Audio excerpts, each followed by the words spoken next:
How's it, guys? So this is what a hard float looks like. It's important to know what your bait is actually doing on the bottom. It's kicking up from a weight.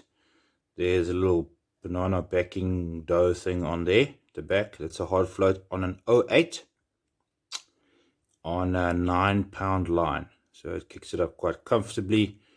We'll have a look now. Most guys fish 7-pound line, so I just wanted to see if it kicks up to 9 on 08, and it does so very comfortably. So you can put on a backing on a hard float.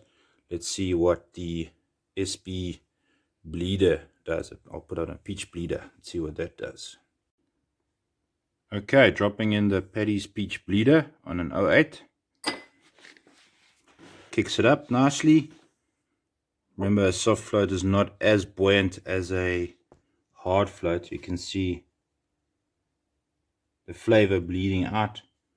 It bleeds out for quite a few minutes, and the hook kicks up. Remember to just skin hook your soft float so the hook sticks out.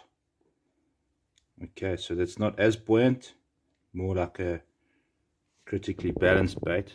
But let's put on a backing and see what happens to a soft float. Look at that bleeding out.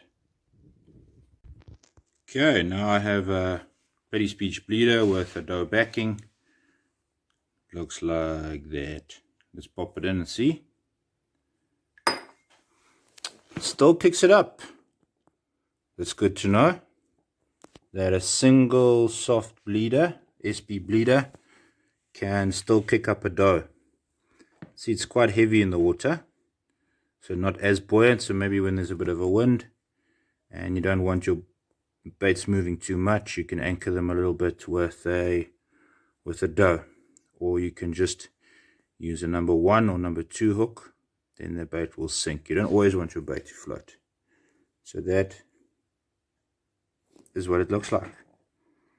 Pretty impressive. Okay, let's see how this bleeder does over a bit of time.